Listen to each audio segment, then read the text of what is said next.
ଆଜ୍ଞା ଜୟ ଜଗନ୍ନାଥ। ଆଜ୍ଞା ଆପଣ ମାନେ ତ ଜାଣିଛନ୍ତି ମୁଁ ସେ ଢେଙ୍କାନାଳ ଲୋକ କମଳ ବାରିକ। ଆଜ୍ଞା ଆମେ ଆସିଥିଲୁ ଆଜି ବଣସିଂହର ଶିବ ମନ୍ଦିରକୁ। ଏଇଠି ଆମର ପ୍ରତ୍ୟେକ ବର୍ଷ ରଥଯାତ୍ରା ହୁଏ ଆମ ଗାଁରେ। ଆଉ ବର୍ତ୍ତମାନ ସେଇ ରଥଯାତ୍ରାର କାମ ଆରମ୍ଭ ହେଇସାରିଲାଣି। ବର୍ତ୍ତମାନ ସବୁ ପିଲା କେମିତି କ'ଣ କାମ କରୁଛନ୍ତି ତାଙ୍କୁ ଆମେ ପଚାରିବା। ଆଉ ବର୍ତ୍ତମାନ ରଥର କାର୍ଯ୍ୟକ୍ରମ କ'ଣ କେମିତି ଚାଲିଛି ଆଜ୍ଞା ଆସନ୍ତୁ ଦେଖିବା। ଜୟ ଜଗନ୍ନାଥ। ଆଜ୍ଞା ଆସନ୍ତୁ ଆମେ ପଚାରିବା ଯେ ନନାକୁ ରଥଯାତ୍ରାର ପ୍ରୋସେସିଂ କ'ଣ କେମିତି ଚାଲିଛି ପଚାରିବା।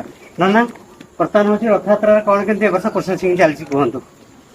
ରଥର ଆମର ପ୍ରାୟ 90% କାମ ସରିଗଲାଣି। ଆଜ୍ଞା ଆଉ ଖାଲି ଆମର ଘୋଡ଼ ଲାଗି ହବ। ଆଜ୍ଞା ନେତ୍ରୋତ୍ସବ ଦିନ ଆମର ନେତ୍ର ଜଳିବ।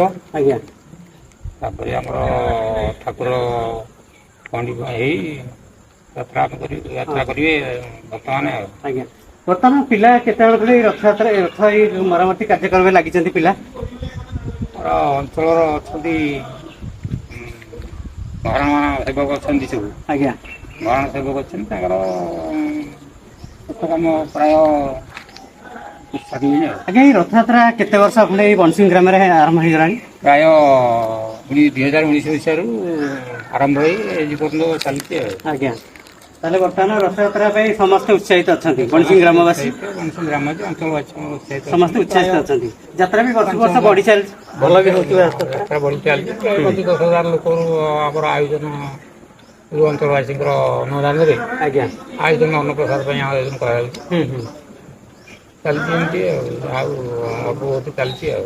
ହଁ ହଁ ତାହେଲେ ଏମିତି ରଥଯାତ୍ରାର ପ୍ରୋଗ୍ରାମ ଆପଣ ଇଏ ଚାଲିଛି ଆଉ। ହଁ ଆଉ କ'ଣ କହିବେ କି ରଥଯାତ୍ରା ବିଷୟରେ? ଅଛନ୍ତି ସବୁ ଅଞ୍ଚଳବାସୀଙ୍କର ଏଇ ଯେଉଁ ଆମର କମିଟି ମେମ୍ବର ମାନେ ଅଛନ୍ତି ତାଙ୍କର ବହୁତ ଉଦ୍ୟମ ବହୁତ ପରିଶ୍ରମ ସେମାନେ କରିକି ଆଜ୍ଞା ଛୋଟିଆ ଘରଟି କରିଛନ୍ତି ଠାକୁରଙ୍କର। ଆଜ୍ଞା ସବୁ ଚାଲିଛି ଆଗକୁ ଆଉ ବଢ଼ିବ ବୋଲି ଆମେ ଭାବୁଛୁ ଆଉ। ଠିକ ଅଛି ଜୟ ଜଗନ୍ନାଥ। ଆପଣଙ୍କୁ ବହୁତ ବହୁତ ଧନ୍ୟବାଦ।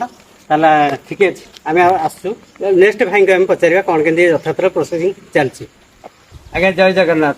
ଆଜ୍ଞା ନମସ୍କାର। ଆଜ୍ଞା ଏଇ ଯୋଉ ବର୍ତ୍ତମାନ ରଥଯାତ୍ରାର ପ୍ରୋସେସିଂ କ'ଣ କେମିତି କାମ ଚାଲିଛି କୁହନ୍ତୁ। এই ବର୍ଷ ପବିତ୍ର ଘୋଷଯାତ୍ରା 16 ତାରିଖ ଦିନ ପଡୁଛି। ଆଜ୍ଞା ତ ଏଇ ବର୍ଷର ଘୋଷଯାତ୍ରାଟି କେଉଁଭଳି ଭାବରେ ସୁଚାରୁ ରୂପରେ ହେଇପାରିବ ଆଜ୍ଞା ତା ଉପରେ ଗୁରୁତ୍ୱପୂର୍ଣ୍ଣ ଆଉ ଶାନ୍ତିପୂର୍ଣ୍ଣ ଭାବରେ ହେଇପାରିବ ତା ଉପରେ ଗୁରୁତ୍ୱପୂର୍ଣ୍ଣ ଆଲୋଚନା ସହିତ କାମକୁ ବି ଅଗ୍ରସର ହେଇ ଚାଲିଛି। କାମ ବି ଅଗ୍ରସର ହେଇଯାଉଛି। ଆଜ୍ଞା ଆର ବର୍ଷ ଆଡ଼ପ ମଣ୍ଡପଟି ନୂତନ ଭାବରେ ପ୍ରତିଷ୍ଠିତ ହେଇଥିଲେ। ତ ଆଡ଼ପ ମଣ୍ଡପର କିଛି ଜିନିଷ ବାକି ରହିଯାଇଛି କାମ।